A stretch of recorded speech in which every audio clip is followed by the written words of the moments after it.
اب اسی پر ایک مسئلہ اور بتا دوں، بچے کے کان میں اذان دینے والا مسئلہ، یہ بھی بہت پوچھا جاتا ہے۔ بچے کے کان میں اذان دینے کے بارے میں کوئی صحیح حدیث تو نہیں ہے، جو حدیث ہے وہ ضعیف ہے، کوئی صحیح حدیث نہیں ہے۔ لیکن اگر کوئی بچے کے کان میں اذان دیتا ہے اور یہ سوچ کر کے دیتا ہے کہ مسلمان کے گھر میں بچہ پیدا ہوا ہے اور پہلی آواز ہم یہ چاہتے ہیں کہ بچے کے کان میں اللہ کی توحید کی پڑے، اس کے رسول کی رسالت کی پڑے، اور اس انٹینشن کے ساتھ، اس نیت کے ساتھ اگر بچے کے کان میں کوئی اذان دیتا ہے تو کوئی حرج کی بات نہیں ہے، دے سکتا ہے، دینا چاہیے۔ لیکن صرف ایک کان میں اذان دے دو کافی ہے، ایک کان میں اذان دینا اور دوسرے کان میں اقامت دینا یہ غلط ہے، یہ کسی صحیح حدیث سے ثابت نہیں ہے۔ اور بہت سارے لوگ یہ سمجھتے ہیں کہ بچے کے کان میں اذان دینا ضروری ہے، اور یہاں تک بہت سارے لوگ سمجھتے ہیں کہ مرنے کے ٹائم جو جنازے کی نماز پڑھی جاتی ہے اس جنازے کی نماز کا تعلق بچے کے کان کی اذان کے ساتھ ہے، تو یہ غلط بات ہے، اس کا کوئی پروف نہیں ہے، کوئی ثبوت نہیں ہے۔ جنازے کی نماز کا مسئلہ الگ ہے اور بچے کے کان میں اذان کا مسئلہ الگ ہے۔ اب یہ بیچ میں ایک سوال آ گیا ہے، عقیقہ کتنے دنوں سے کتنے دنوں تک میں دے سکتے ہیں؟ پہلی بات تو یہ کہ عقیقہ دیا نہیں جاتا، عقیقہ کیا جاتا ہے۔ ہمارے یہاں اردو میں بولتے ہیں عقیقہ کرنا، اور آپ کے یہاں عقیقہ دینا بولتے ہیں، تو دینا نہیں ہوتا، عقیقہ کیا جاتا ہے۔ اور عقیقہ کا جو اصل ٹائم ہے وہ 7واں دن ہے، جو سنت ہے، اللہ کے رسول کی حدیث ہے کہ بچہ اپنے عقیقہ کی وجہ سے گروی رہتا ہے۔ اگر ماں باپ کو طاقت ہے اور عقیقہ نہیں کر رہے ہیں گنہگار ہوں، طاقت نہیں الگ بات ہے، طاقت ہے، پیسہ ہے، لیکن پھر بھی عقیقہ نہیں کر رہے گنہگار ہوں گے۔ اگر کوئی مجبوری نہ ہو تو 7ویں دن کر لینا چاہیے۔ اگر 7ویں دن کسی وجہ سے نہیں کر پائے، کبھی کبھی ایسا ہوتا ہے آپریشن سے ڈیلیوری ہوئی، ابھی بیوی بچہ اسپتال میں ہے، اب آدمی سوچتا ہے یار عقیقہ کریں گے تو بڑا ہڑبڑ ہو جائے گا، تو چلو ہاسپٹل سے چھٹی ہو گئی، 10 دن ہو گیا، 12 دن ہو گیا، 7ویں دن کے بعد آپ کبھی بھی کر سکتے ہیں۔ ایک حدیث میں آیا ہے کہ اگر 7ویں دن نہیں ہو پایا تو 14ویں دن کرو، 14ویں دن نہیں ہوا تو 21ویں دن کرو، مگر وہ حدیث صحیح نہیں ہے۔ اگر 7ویں دن آپ نہیں کر پائے تو اس کے بعد کبھی بھی کر سکتے ہیں، کوئی مسئلے کی بات نہیں ہے، لیکن سب سے افضل یہ ہے، سب سے بہتر یہ ہے کہ 7ویں دن کیا جائے۔ اور جب آپ عقیقہ کریں گے تو اسی دن بچے کا بال بھی منڈن کروا دیجئے، بچے کا بال مڈوا دیجئے، اور بچے کے بال کے وزن کے برابر، ظاہر ہے بچے کا بال کتنا ہوگا، 1.5 کلو ہوگا زیادہ ہے کہ نہیں، تو اس بچے کے بال کے برابر چاندی آپ کو صدقہ کرنا ہے، جو بھی ہے اس کا 10 گرام 20 گرام 50 گرام جو بھی وزن ہو، اس بال کے وزن کے برابر آپ کو چاندی اللہ کی راہ میں صدقہ کرنا ہے۔ یہ بھی سنت ہے اللہ کے رسول کی۔ تو بات میں کچھ اور کر رہا تھا، یہ بیچ میں سوال آ گیا، میں یہ کہہ رہا تھا کہ ایمان اتنی قیمتی چیز ہے کہ مرتے دم تک آپ کو اپنے ایمان کی حفاظت کرنی ہے۔ وَلَا تَمُوتُنَّ إِلَّا وَأَنْتُمْ مُسْلِمُونَ، تمہیں موت نہ آئے مگر اسلام کی حالت میں۔ اللہ کے نبی کے چچا ابو طالب اللہ کے نبی سے بہت پیار کرتے تھے، بہت محبت کرتے تھے، مشکل وقت میں ساتھ دیتے تھے۔ ابو طالب کے انتقال کا ٹائم آیا، بخاری کے الفاظ ہیں، اللہ کے پیارے نبی اپنے چچا کے پاس پہنچے، وہاں پہ 2 گرو گھنٹال بھی بیٹھے تھے، ابو لہب بھی بیٹھا تھا، ابو جہل بھی بیٹھا تھا، اور عبداللہ بن ابی امیہ بھی بیٹھا تھا، 2 کافر اور مشرک بھی بیٹھے تھے۔ اللہ کے نبی نے فرمایا، اے میرے چچا، آپ ایک مرتبہ لا الہ الا اللہ پڑھ لیجئے، میں اللہ کے یہاں اس کلمے کی وجہ سے آپ کے لیے بحث کروں گا اور آپ جنت میں چلے جائیں گے اگر آپ کا خاتمہ توحید پر ہو جائے گا۔ اللہ کے نبی تو یہ کہہ رہے تھے، اور وہ جو دونوں گرو گھنٹال بیٹھے تھے وہ کیا کہہ رہے تھے، وہ کہہ رہے تھے، یا ابا طالب اترغب عن ملت عبد المطلب، اے ابو طالب کیا تم اپنے باپ دادا کے طریقے کو چھوڑ دو گے؟ دیکھو، باپ دادا کے نام کی دھمکی دینا یہ بڑا پرانا کام ہے۔ آج بھی کسی کو کوئی اچھی بات بتاؤ تو کیا کہتا ہے، ارے باپ دادا تو ایسا کرتے تھے، باپ دادا تو ویسا کرتے تھے۔ باپ دادا کوئی دلیل نہیں ہے شریعت میں۔ اگر باپ دادا کوئی کام غلط کرتے تھے تو آپ اس کو دلیل مت بنائیے، آپ اس پر عمل کیجئے جو صحیح ہے، جو قرآن سے ثابت ہے، جو حدیث سے ثابت ہے۔ باپ دادا جہیز دیتے تھے، آپ بھی جہیز دیں گے۔ باپ دادا بارات لے کے جاتے تھے، آپ بھی بارات لے کے جائیں گے۔ باپ دادا آپ کے اگر آپ دیکھیں گے تو 4-5 نسل پیچھے ہو سکتا ہے آپ کے باپ دادا غیر مسلم رہے ہوں، ان کا نام نتھو رام رہا ہو، اس کا نام کوئی غیر مسلم نام رہا ہو، تو کیا آپ ان کے طریقے پر چلیں گے؟ ابو طالب کے سامنے ابو جہل نے اور عبداللہ بن امیہ نے کہا، اے ابو طالب، سوچ سمجھ کر کے فیصلہ کرنا، کیا تم اپنے باپ دادا کے طریقے کو چھوڑ دو گے؟ بخاری کے الفاظ ہیں، ابو طالب کی زبان سے جو آخری جملہ نکلا وہ کیا نکلا؟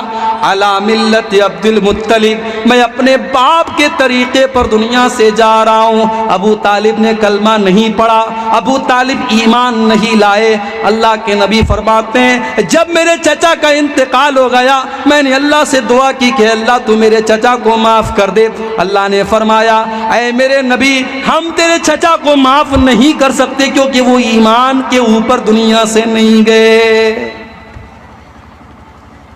کتنی بڑی بات ہے، اللہ نے ہم سب کو ایمان والا بنایا ہے۔